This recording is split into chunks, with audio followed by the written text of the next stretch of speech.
Менің есімім Жайна, 33 жастамын, 2 баланың анасымын. Күйеуім Ербол екеуміз 11 жыл бірге тұрып келеміз. Ол жақсы адам, адал, отбасына қамқор. Бірақ соңғы жылдары төсектегі өміріміз суып кетті. Ішімде бір от бар еді, ол сөніп қалған жоқ, керісінше күшейе түсті. Қайынінім Нұрлан, Ерболдың кіші інісі, 29-да. Бойы ұзын, денелі, күлімсірегенде көздері тартылады. Әзілқой, ашық. Әр келген сайын маған ұзағырақ қарайтын сияқты еді. 2024 жылдың шілдесі, ыстықтан шыдай алмайсың. Ербол жұмыста, балалар нағашы әжесіне жазғы демалысқа кеткен. Мен душ қабылдап шықтым, денем дымқыл. Үстімде тек сүлгі ғана. Үйде жалғызбын. Есік қағылды. Нұрлан тұр есік алдында, қолында үлкен қорап. Жеңге, Ербол аға үйде ме? Ол маған өткен аптада компьютердің қосалқы бөлшектерін видеокарта мен қатқыл дискті әкеліп беріңдер деп айтқан еді. Мен бүгін алып келдім, аға үйде болса орнатып көрейін деп едім деді. Мен жоқ, кешке бірақ келет дедім де, оянбастан кіргіздім. Онда қоя салайын, кешке өзі орнатар деді ол, бірақ мен шай ішіп кетсейші, ыстықтап кетіпсің ғой деп тоқтаттым. Шай құйып отырып, одан көз алмай күлімсіреп отырдым. Нұрлан диванда отыр, қорапты үстелге қойған. Мен сүлгіні мықтап ұстап отырмын, бірақ терлеп денем ыстық. Ішімде бір нәрсе қозғалып жатыр. Тұрдым да, қорапта сүйге қояйын ба деп оның алдынан әдейі өттім. Үстімдегі сүлгіні сәл босатып қойдым. Содан еңкейіп қорапты ала бергенде сүлгім жерге сырғып түсіп кетті. Аппақ денем оның алдында жарқ ете қалды. Тыр жалаңаш тұрмын. Кеудем жұмыртқадай дөп-дөңгелек болып дірілдеп тұр. Мен ұялған жоқпын, керісінше ішімдегі от лап етті. Нұрлан не үшін келгенін ұмытып, аузы ашылып, жұтынып қоя берді. Көзін маған тігіп алмай қарап тұрды. Жеңге деп сыбырлады дауысы қалтырап. Ол шыдамады, білем. Келші маған деді қырылдаған дауыспен. Маған да сол керек болып тұрған еді.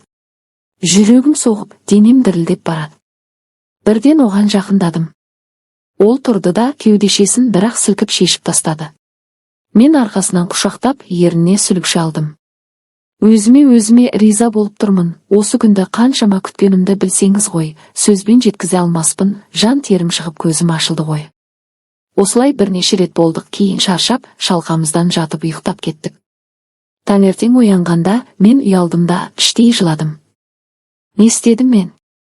Бәрі менің кінәм. Сүлгіні әдейі босатып, денемді көрсетіп, еліктірдім, өзім шақырдым оны. Бірақ ішімдегі құмарлық әлі өшіп тұрған жоқ еді. Ертесіне Нұрлан тағы келді. Жеңге, сені бір көруге келдім, жас құлындай болған балғын денеңнің иісін сағынып кеттім ғой деді. Менің сол сөздерден есім шығып кетті. Мен барып әдейі қысқа көйлек киіп алып алдында аяғымды айқастырып отырып алдым. Ол жақындап, жеңге, бүгін кешегіден де ерекше сұлуланып кетіпсіз ғой деді. Мен қызара түстім. Бірақ қарсылық жасамадым. Сол күні ол мені тағы да диванда ұнатты. Содан кейін талай жасырын кездесіп жүрдік. Кешке Ерболға күлімдеп қараймын, бірақ ойым Нұрланда, балаларды құшақтағанда көзге жас келеді. Менікі дұрыс емес екендігін сезіп жүрмін. Отбасымды бұзып жатырмын. Бәрі менің кінәм. Ербол күдіктене бастады. Нұрлан неге жиі келеді? Мен сен айтқан компьютердің бөлшектерін орнатып, кейін бір бағдарлама орнатып берді. Енді әдеттегі мәселелер шықса шақырамын дедім. Бір түнде Ербол сапарда, Нұрлан қонды. Түні бойы допша домалатты. Біз паркте, машинада да кездестік. Ол мені толтырғанда бақытты сезінемін. Бірақ қорқыныш та күшейді. Тоқтатайық дедім бірде. Ол жоқ деді. Мен тоқтатқым келмейді, тек ол біліп қойса не болады.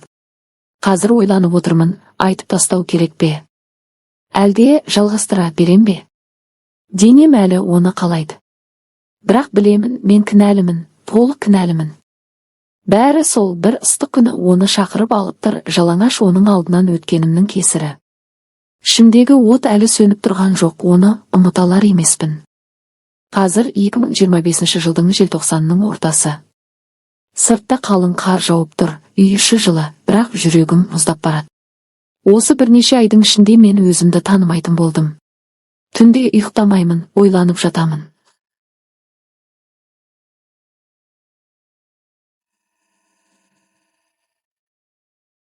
Күйеуімді таңдаймын ба, әлде қайнымды таңдаймын ба, білмеймін.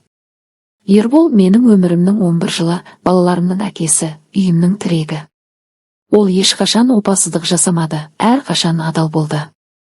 Бірақ төсектегі суықтық, күнделікті шаршаңқылық бәрі мені іштей жеп бітірді. Ал Нұрлан, ол мені әйел етті. Оның қол тигенде денем тіріледі, көзқарасымен жанымды жылтып жібереді. Ол маған сені мәңгі сүйіп өтемін. Сенсіз өмір сүре алмаймын дейді. Сенемін бе? Сенгім келеді. Бірақ кейде ойлаймын, ол мені жай ғана пайдаланып жүрме. Қол жетімді, тәуекелді ләззат ретінде ғана көреме. Балаларымды ойласам, жүрегім ауырып кет. Екеуі де кішкентай, әкесі мен анасын бірге көріп өсуде. Егер бәрі ашылса, оларға не деймін? Анам опасыз болды деп туыстарым айта ма? Ата-анама қалай қараймын? Әлде осылай жасырын кездесіп жүре береміз бе? Аптасына 1-2 рет, Ербол іс сапарда немесе жұмыста болғанда. Бұл уақытша қарым-қатынас сияқты. Мен ондайды қаламаймын. Мен шынайы нәрсе қалаймын. Бір күні шындық ашылса, не болады екен? Ербол біліп қойса, мені босата ма? Осы ойлар мені тұңғиыққа батырып тұр. Түнде оянсам, көз жасыма малынып жатамын. Денем Нұрланды қалайды, бірақ жаным тыныштық сұрайды. Мен не істеймін енді? Бәрі сол бір ыстық күні басталды, және енді қалай аяқталары белгісіз.